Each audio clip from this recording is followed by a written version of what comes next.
Hey everyone, this is Gaurav here and welcome back to the channel। कैसे हैं आप सभी? उम्मीद है काफी अच्छे होंगे। पिछले वीडियो ने हम लोगों ने खत्म किया था national income and related aggregates के ऊपर। वो जो वीडियो था वो फाइनली खत्म हो चुका था। इस वीडियो में हम लोग बात करेंगे एक न्यू चैप्टर जो कि है मेजरमेंट ऑफ नेशनल इनकम। सबसे पहले नेशनल इनकम में रिलेटेड एग्रीगेट्स पढ़ लिए, देन आफ्टर आज इस वीडियो में बात करेंगे कि नेशनल इनकम कैलकुलेट कैसे किया जाता है। ठीक है, तो चलिए बिना देर किए हुए वीडियो को स्टार्ट करते हैं। Let's begin.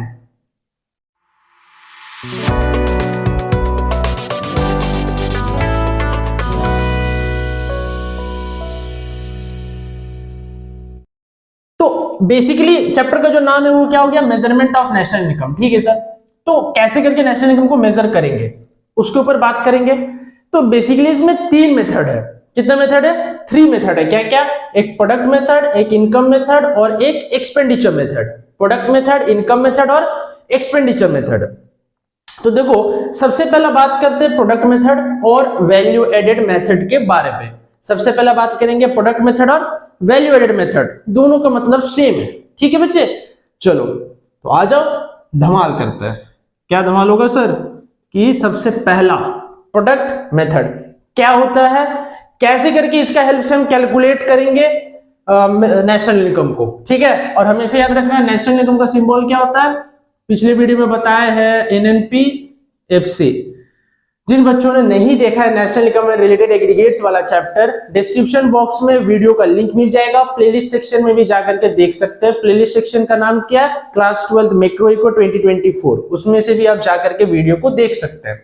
तो चलिए आज बात करेंगे प्रोडक्ट मेथड के बारे में। क्या होता है देखो, या तो जीबीए कैलकुलेट होगा या जीबीएमपी कैलकुलेट होगा या तो जीडीपीएमपी कैलकुलेट होगा। क्या क्या होगा बच्चे? या तो जीबीए होगा, जीबीएमपी या तो जीडीपीएमपी कैलकुलेट होगा।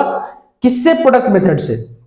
ठीक है, तो देखो क्या है इसका जो बेसिक फॉर्मूला है, बेसिक वो है value of output minus intermediate consumption. ठीक है, पहले मैं सारा मेथड का फॉर्मूला बताऊंगा, कैसे करके सॉल्व करना वो बताऊंगा, देन आफ्टर प्रैक्टिकल बताऊंगा, न्यूमेरिकल्स बाद में होगा। ठीक है, तो बहुत सारे बच्चे सोचेंगे सर आप बताए नहीं कैसे क्या हो रहा है। तो धीरे धीरे आहिस्ता आहिस्ता चीजें समझते चले जाएंगे। ठीक है, चलो तो value of output minus intermediate consumption इसका बेसिक फॉर्मूला है। Base formula value of output minus intermediate consumption.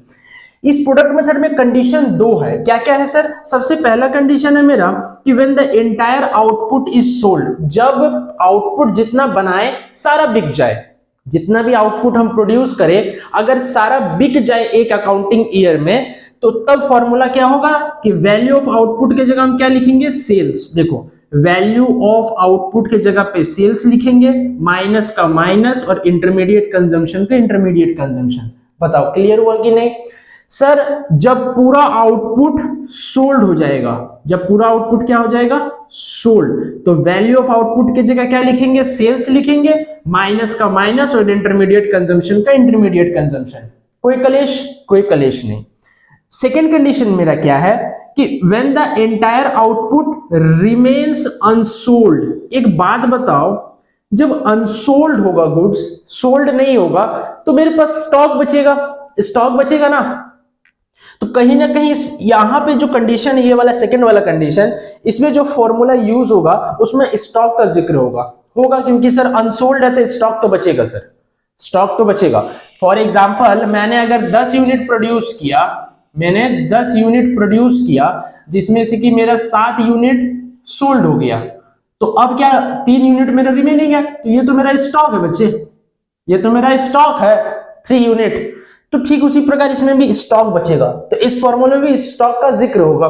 चलो ठीक है, देखो क्या क्या फॉर्मूला होगा। सेल्स के जगह पे सेल्स आएगा प्लस चेंज इन स्टॉक आया। चेंज इन स्टॉक को क्या करेंगे? ऐड करेंगे। ठीक है, और फिर माइनस का माइनस इंटरमीडिएट कंजम्पशन।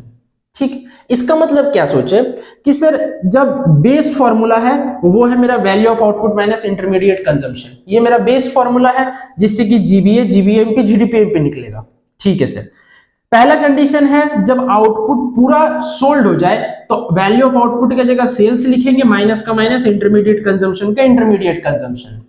लेकिन जब कुछ आउटपुट बच जाए तो सेल्स का सेल्स ही होगा, लेकिन और minus intermediate consumption minus intermediate consumption, बस एक टर्म इसमें ऐड हो जाएगा, क्या, चेंज इन स्टॉक। अब ये चेंज इन स्टॉक का फॉर्मूला क्या होता है सर, क्या क्वेश्चन में डायरेक्ट दिया रहेगा, क्या और किसी तरह से दिया रह सकता है? आओ पहले बात करेंगे सेल्स का, ठीक है। देखो यहाँ पे सबसे पहला स्टार क्या कहता है, सेल्स। अब ये सेल्स कभी कभी डायरेक्ट क्वेश्चन में दिया रहेगा कि सेल्स इक्वल टू ₹10,000 करोड़, ठीक है। सेल्स कभी डायरेक्ट दिया रहेगा, कभी उस सामान का प्राइस और क्वांटिटी दिया रहेगा, तो दोनों के इनटू करेंगे तो सेल्स निकल जाएगा।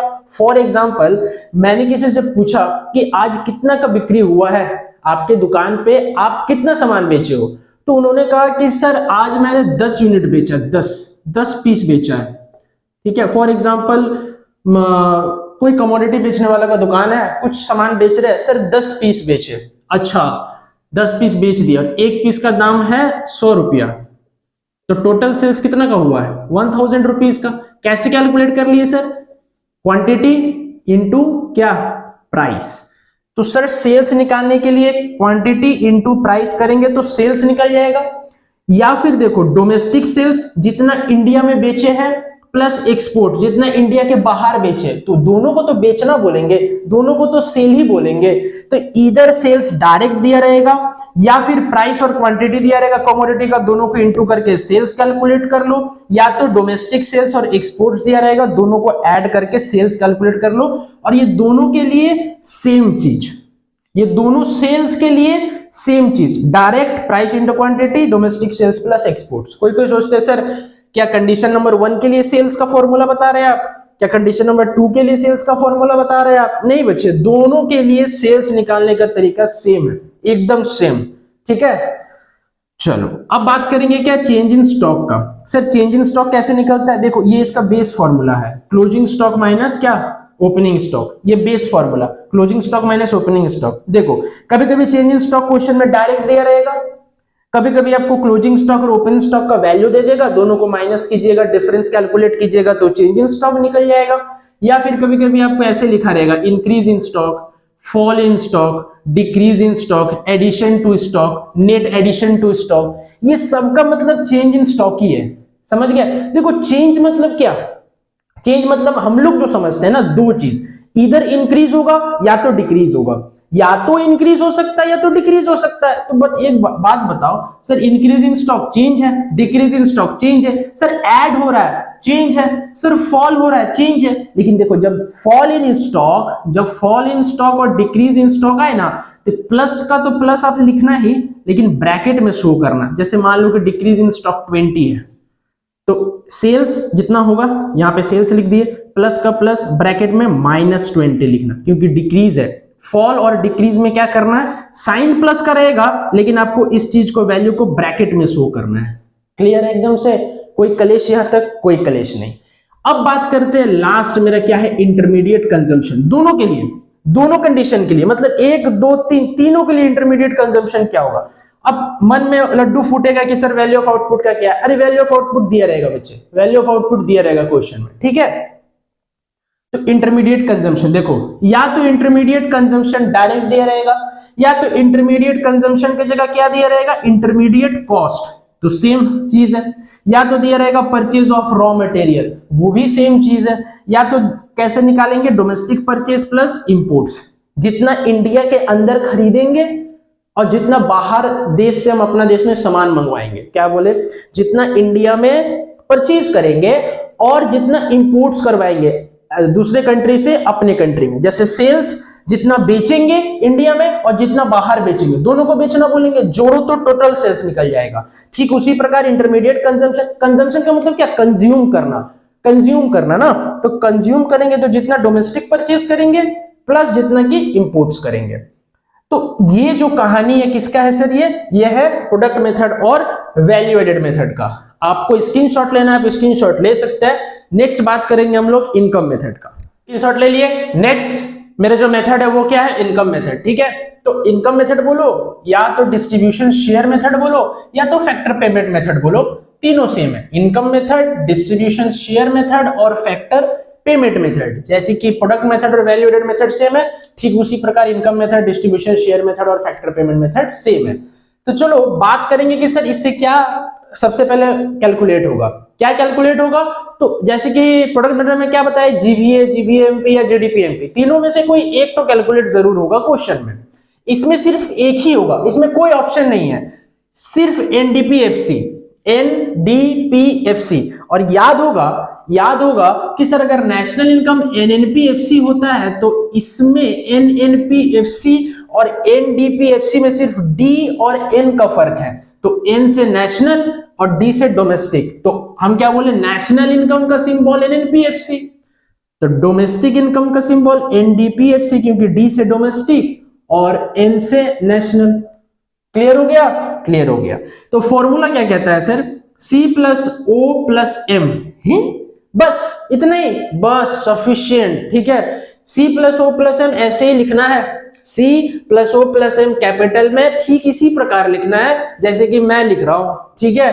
तो अब C से क्या होता है सर, O से क्या होता है, M से क्या होता है, ठीक है। देखो सबसे पहला बात करेंगे किसके ऊपर, C क्या होता है सर, C का मतलब होता है कंपनसेशन ऑफ एम्प्लॉइज। क्या होता है, कंपनसेशन ऑफ एम्प्लॉइज, ठीक है।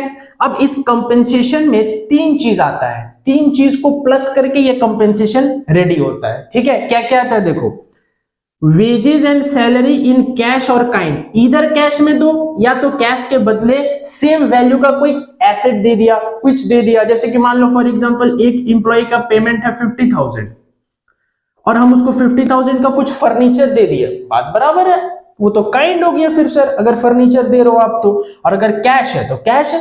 तो इधर वेजेस सैलरी इन कैश और काइंड पहला, इसके साथ हम प्लस करते हैं employers contribution to social security scheme, employers contribution to social security scheme. अब पता है क्वेश्चंस में क्या देगा, देखो क्वेश्चंस में देगा एम्प्लॉइज कंट्रीब्यूशन, क्वेश्चन में क्या देगा, एम्प्लॉइज, और हम तुमको क्या बोल रहे हैं, एम्प्लॉयर्स, YERS, एम्प्लॉयर्स, और ये है एम्प्लॉइज, तो इसको नहीं लेना है कैलकुलेशन में, समझ गए। अगर employers contribution to social security scheme रहा तभी कैलकुलेशन में लेंगे, और अगर एम्प्लॉइज कंट्रीब्यूशन रहा तो नहीं लेंगे। अगर employees contribution to social security scheme रहा कदापि मत लेना, एम्प्लॉयर्स रहा तो लेना, समझ गए बब्बू, ठीक है सर। नेक्स्ट क्या इसके साथ प्लस करेंगे, पेंशन आफ्टर रिटायरमेंट। अब क्वेश्चन में दिया रहेगा ओल्ड एज पेंशन, क्या दिया रहेगा, ओल्ड एज पेंशन। अरे ओल्ड एज पेंशन थोड़ी ना लेना है सर, पेंशन आफ्टर रिटायरमेंट लेना है।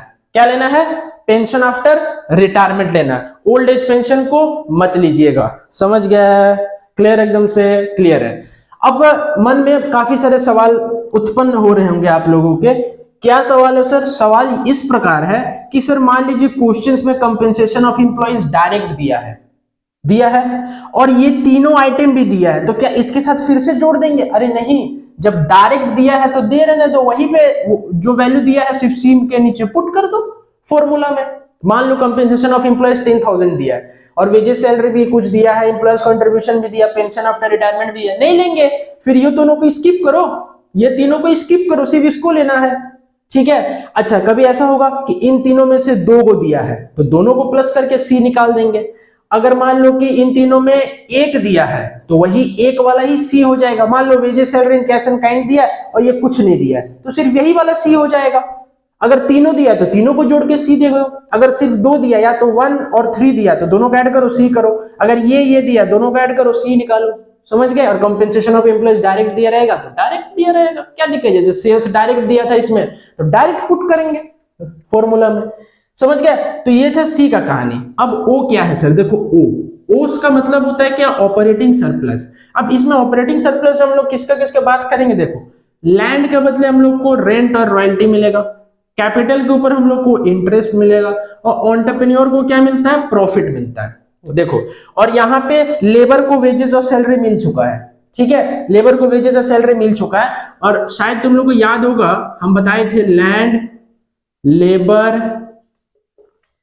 कैपिटल और एंटरप्रेन्योर, ये हम लोग का फैक्टर्स ऑफ प्रोडक्शन होता है। क्या होता है, फैक्टर्स ऑफ प्रोडक्शन। तो देखो लैंड, कैपिटल, एंटरप्रेन्योर ये किसमें, ओ में आ गया, और लेबर वेजेस एज सैलरी ये किस में आ गया, सी में आ गया। समझ गए? तो ओ में क्या आएगा, लैंड के बदले रेंट और रॉयल्टी, कैपिटल के बदले इंटरेस्ट, एंटरप्रेन्योरल स्किल के बदले प्रॉफिट। बट प्रॉफिट में कलेश हो गया सर। क्या कलेश हो गया सर? प्रॉफिट ये टाइप के होते हैं, देखो डिविडेंड भी प्रॉफिट होता है, कॉर्पोरेट टैक्स भी प्रॉफिट होता है, और ये undistributed profit, net retained earnings और कॉर्पोरेट सेविंग भी हमारे क्या होता है, प्रॉफिट होता है। समझ गया बाबू? तो प्रॉफिट तीन तरह का, डिविडेंड, कॉर्पोरेट टैक्स, या फिर ये तीनों में से कोई भी, undistributed profit, net retained earning, corporate saving. अब देखो ध्यान से सुनना क्या बता रहे हैं। अगर ऑपरेटिंग सरप्लस डायरेक्ट दिया है तो फॉर्मूला में चुपचाप पुट कर दो जैसे सी को बताए। अगर ये सब में से कुछ आइटम दिया है तो प्लस करके ऑपरेटिंग सरप्लस कैलकुलेट कर लीजिए, ठीक है। अच्छा मान लो कि rent and royalty for example 1000 दिया है, फॉर एग्जांपल बता रहे हैं, ये फॉर्मूला में आप नोट डाउन मत कीजिएगा। इंटरेस्ट मान लो 100 दिया है और प्रॉफिट दिया है 1200, ठीक है। तो इन तीनों को ऐड किए तो ओ निकल गया। लेकिन सर आप बोले प्रॉफिट तो 3 पार्ट में डिवाइड है, जैसे कि sir compensation of employ 3 part में डिवाइड था। देखो अगर प्रॉफिट डायरेक्ट दिया है तो ये इसमें से कुछ भी लेने का आवश्यकता नहीं है, कोई जरूरत नहीं है इसमें से कुछ आइटम को निकालने का, ठीक है। अगर प्रॉफिट डायरेक्ट दिया है तो जैसे कि यहाँ पे लिखे 1200, अगर डायरेक्ट नहीं दिया है और इन तीनों आइटम में से कुछ कुछ आइटम दिया है तो ऐड करके प्रॉफिट निकाल दो, फिर ये दोनों में जोड़ के फिर ऑपरेटिंग सरप्लस निकाल देना, ठीक है। अगर इसमें से 2 आइटम दिया है तो 2 आइटम को ऐड करके प्रॉफिट निकाल दो, अगर एक आइटम दिया है तो वही आइटम प्रॉफिट हो जाएगा, फिर ये दोनों में ऐड करके ऑपरेटिंग सरप्लस। अच्छा मान लो ऑपरेटिंग सरप्लस में ये दोनों आइटम दिया नहीं है, सिर्फ प्रॉफिट दिया, तो प्रॉफिट ही ऑपरेटिंग सरप्लस हो जाएगा। समझ गए क्या बोले? फिर से सुन लो, अगर ये तीनों में कुछ आइटम दिया है तो ऐड करके प्रॉफिट निकाल देंगे, अगर 2 आइटम दिया है तो 2 आइटम का ऐड करके प्रॉफिट निकाल देंगे, अगर एक ही आइटम दिया है सर तो वही आइटम प्रॉफिट हो जाएगा ना। और फिर इस प्रॉफिट के साथ ये दोनों को ऐड करके ऑपरेटिंग सरप्लस निकल जाएगा। अगर ये दोनों नहीं दिया है, एक दिया है तो प्रॉफिट और ये वाला ऐड करके ऑपरेटिंग सरप्लस, या तो प्रॉफिट या ये वाला ऐड करके ऑपरेटिंग सरप्लस। अगर ये दोनों आइटम कुछ भी नहीं दिया है और सिर्फ प्रॉफिट दिया तो सिर्फ प्रॉफिट ही ऑपरेटिंग सरप्लस हो जाएगा। समझ गए? कोई दिक्कत? कोई दिक्कत नहीं। अब लास्ट बचता है मेरे पास क्या, एम। तो एम से क्या होता है, एम से mixed income of self employed person. Sir इसको भी अलग अलग करके दिया रहेगा? नहीं बच्चे, इसमें तुम लोग को बक्स दिया गया है। क्या दिया गया? बक्स, क्योंकि ये डायरेक्ट दिया रहेगा हर एक क्वेश्चन में, हर एक क्वेश्चन में ये डायरेक्ट वैल्यू दिया रहेगा। आप चुपचाप उस वैल्यू को फॉर्मूला में पुट करो और एनडीपीएफसी कैलकुलेट कर दो। समझ गए? तो ये था मेरा पहला पार्ट, कौन सा चैप्टर का, measurement of national income. Next part में बात करेंगे एक्सपेंडिचर मेथड, और एक ऐसा कॉन्सेप्ट बताएंगे जिसके बिना इस चैप्टर का मैथ बन ही नहीं सकता। सुन लो क्या बता रहे हैं, क्या कॉन्सेप्ट होगा ना सर, ग्रॉस से नेट में कैसे चेंज करें, नेट से ग्रॉस में कैसे चेंज करें, सर नेशनल से डोमेस्टिक में कैसे चेंज करें, और डोमेस्टिक से नेशनल में कैसे चेंज करें, और मार्केट प्राइस से फैक्टर कॉस्ट में कैसे चेंज करें, और फैक्टर कॉस्ट से मार्केट प्राइस में कैसे चेंज करें। तो ये वाला अगर कॉन्सेप्ट नहीं पता है ना किसी को, ये वाला कॉन्सेप्ट, तो इस चैप्टर का न्यूमेरिकल्स बनाना उसका बस का बात नहीं है। तो नेक्स्ट वीडियो में हम बात करेंगे एक्सपेंडिचर मेथड और ये कॉन्सेप्ट के बारे में। वीडियो ज्यादा से ज्यादा शेयर करना अपने फ्रेंड्स के साथ, अगर पसंद आए तो लाइक करना, कोई भी डाउट है तो आप कमेंट बॉक्स में मेरे को कमेंट करो। मेरा इंस्टाग्राम हैंडल भी डिस्क्रिप्शन बॉक्स में मिल जाएगा, वहां पर भी मेरे को मैसेज करके टेक्स्ट करके पूछ सकते हैं। तो चलिए, अगर चैनल में न्यू है तो प्लीज चैनल को सब्सक्राइब कर देना। मिलते हैं नेक्स्ट वीडियो में, till then bye bye and take care.